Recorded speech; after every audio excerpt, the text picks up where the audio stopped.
Hey guys, welcome to everybody watching on Facebook, everybody watching on YouTube and on the website. Thanks so much for joining us. We're on part 3 of Gratefulness, of our Gratefulness series today. And I love this one. I want to start with a story. When I was in Taiwan, I had gone there when I was 21, 22 years old. I say 22 years old.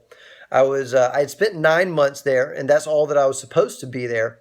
And so getting towards the end of the 9 months, I was really praying hard about, God, what do you have for me next? The original plan was just to go back to Atlanta after a 9-month missionary journey and do something in business in Atlanta. But I was praying, and I didn't know what I know today, what we're going to talk about today. But God, by His grace, just allowed me to kind of live it out. And that was that I was waiting on Him. And here's the thing we can be grateful for today. The Holy Spirit has a plan for your life.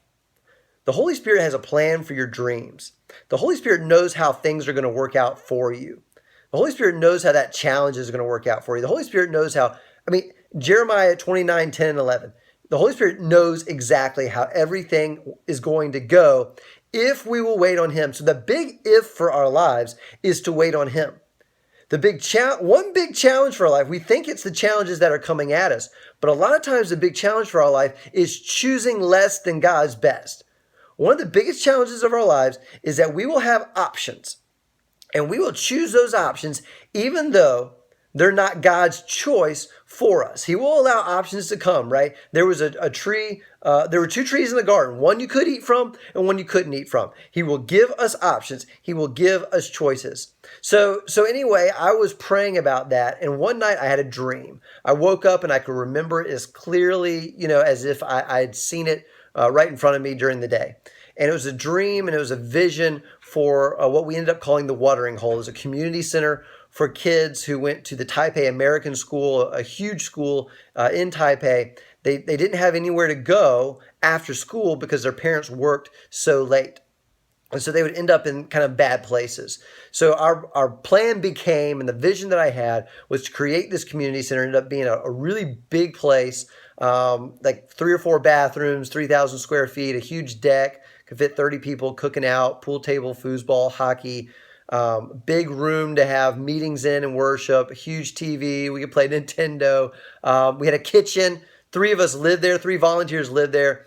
For a 22-year-old, when we had to raise a lot of money, it was a big dream. It was a big deal. Here's the point. I didn't know what I was going to do at the end of those 9 months. By God's grace, he helped me to wait on Him and not make a decision that would be less than His best. And it ended up being this decision and this plan and this leading, and it was perfect. The same thing happened to Saul, who became Paul. Saul, his personality is one to kind of not wait on. Originally, I don't think he would be somebody that waits on other people or waits on God, right? He would be out there preaching and doing his thing and on fire and all this stuff. But we see in chapter 13, after he has become a Christian, we see in the beginning of chapter 13 that Barnabas, Simeon, Lucius, Manaen, and Saul, all these men were worshiping and fasting. And they were just spending their time worshiping and fasting. And in that and through that, the Holy Spirit said, dedicate Barnabas and Saul for the special work to which I have called them. So after more fasting and prayer, the men laid their hands on them and sent them on their way. Verse 4. So Barnabas and Saul were sent out by the Holy Spirit. It doesn't say Barnabas and Saul were sent out by the disciples or the apostles or whatever. They were literally sent out by the Holy Spirit. And they were sent out by Him because they were worshiping and fasting and waiting on Him. When we don't wait on God, we choose less than His best. And that's always a huge danger because there's so many good choices along the way in life. But a good choice is not the best choice. And what I just want to encourage you today in this week of gratefulness is we can be really grateful for the Holy Spirit. We can be really grateful for the Father, for Jesus, that Jeremiah 29, 10, 11 is true for your life. You don't have to be a Saul who becomes Paul, the greatest theologian of all time. You don't have to be that person to have a plan for your life, for God to have a plan for your life. He's got a plan for your life. And whether you're facing a challenge or you have a big dream or you just want to know what to do today with your life, He's got a plan. Wait on Him. A great way to wait on Him, worship, prayer, fasting, listening to Him, letting Him lead. If you choose something that is not what he's chosen for you, it is less than his best. Whatever option comes your way, take it to him first. And until you have a peace in your heart and a surety in your mind and your spirit that it is him, don't choose it. Choose it when you know it is him. Just like Saul did, that led him in that same chapter to become Paul and become the Paul that we know. So we can be grateful today.